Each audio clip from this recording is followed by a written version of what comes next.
Hello sa mga kamani magnet, naririto na naman tayo para sa mga pamahiin sa paglilipat ng bahay. Ang una sa listahan ay kapag ikaw ay maglilipat ng bahay, dapat alam mo na maglilipat ka lamang kapag full moon o new moon. Alam mo bang ang mga bagay na importante sa ating buhay ay magandang ginagawa kapag full moon? Bakit? Dahil sa full moon nagsisimula ang matinding swerte na ibabalik sa iyo ng kapalaran.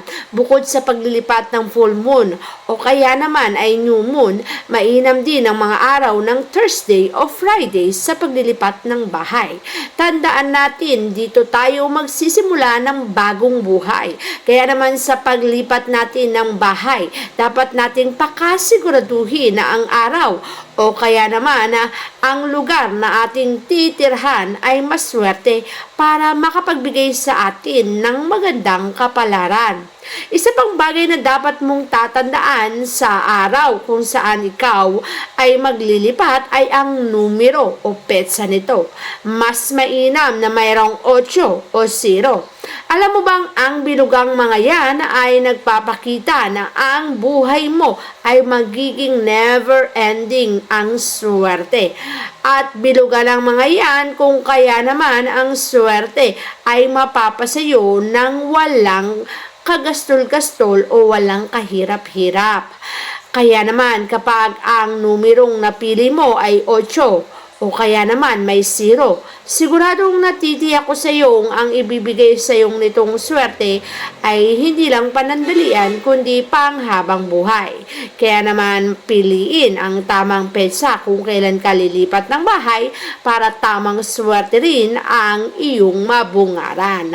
Siyempre kapag ikaw naman ay nakalipat, huwag mong kakalimutan na bago mo ilagay ang iyong mga gamit ay mag-insenso ka muna ng yung tahanan na yung lilipatan. Hindi kasi natin alam kung sino ang unang tumira dyan. Maaring ang mga unang tumira dyan ay may mga negatibong dala sa buhay.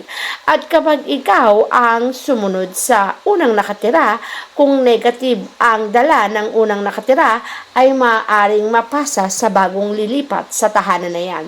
Kaya naman para hindi mangyari ang bagay na to, para hindi maipasa sa iyo ang kamalasan, mas mainam na mag-insenso ka ng lugar. Sa pamamagitan ng pag-iinsenso ay mas maitataboy mo ang mga negatibong enerhiya.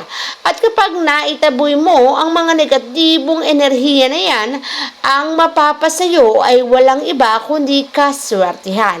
At kung kaswertihan ang hinahangad-hangad mo sa buhay, yan ang dapat mong gawin sa simula pa lang ng paglipat mo ng tahanan.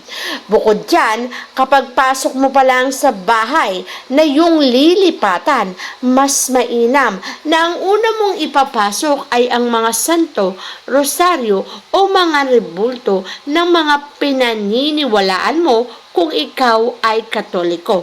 Kung hindi ka naman Katoliko, kung anong paniniwala meron ka na sa palagay mo ay talaga namang dito ka naniniwala, ipasok mo yan sa tahanan mo o sa lilipatan mong bahay sa unang araw pa lamang.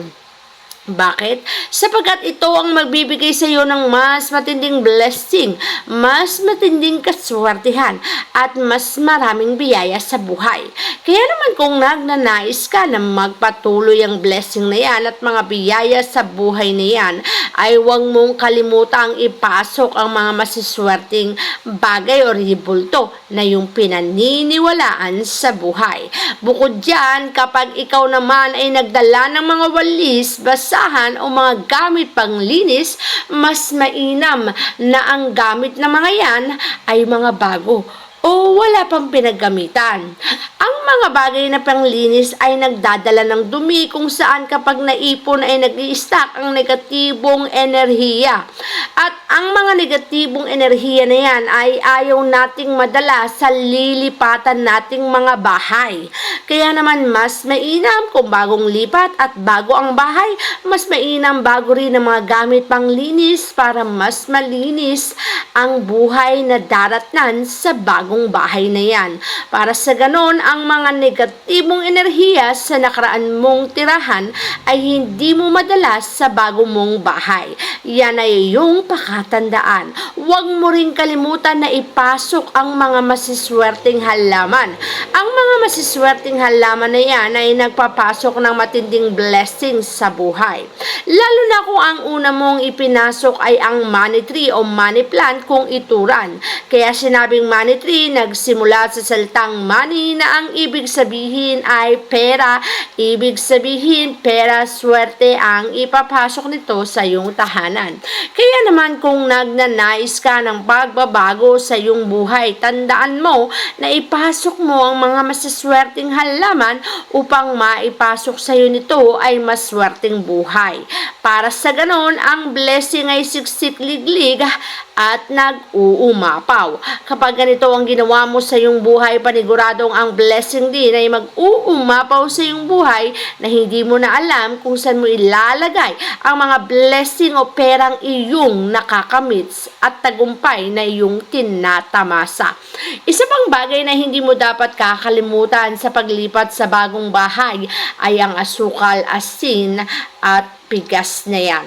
Mas mainam na ang mga lalagyanan ay punong-puno ng asukal, punong-puno ng asin at punong-puno ng bigas. Bakit? Ang bigas ay kasaganahan. Kung gusto mo na ang makamit mo sa buhay ay kasaganahan, ipasok mo ang isang lalagyanan na punong-puno ng bigas. Kung gusto mo naman ang tamis ng pagsasama ninyong mag-asawa, ipasok mo ang isang garapon na punong-puno ng asukal. At kung gusto mo namang matanggal ang mga negatibong enerhiya, ipasok mo ang isang garapon na punong-puno ng asin. Ang lahat ng yan ay magtutulong-tulong upang ang mabigay sa iyong buhay ay kasaganahan, kaswertihan, pagmamahalan at pagtaboy sa anumang kamalasan. Simulan mong ipasok ang mga yan para magsimula rin ng kaswertihan sa iyong buhay.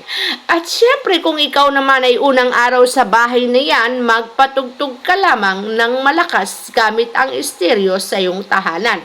Ano ba ang ginagawa ng pagpapatugtog ng malakas na yan? Ang mga naipong negatibong enerhiya ay matutulungan niyang maitaboy at alisin sa iyong tahanan.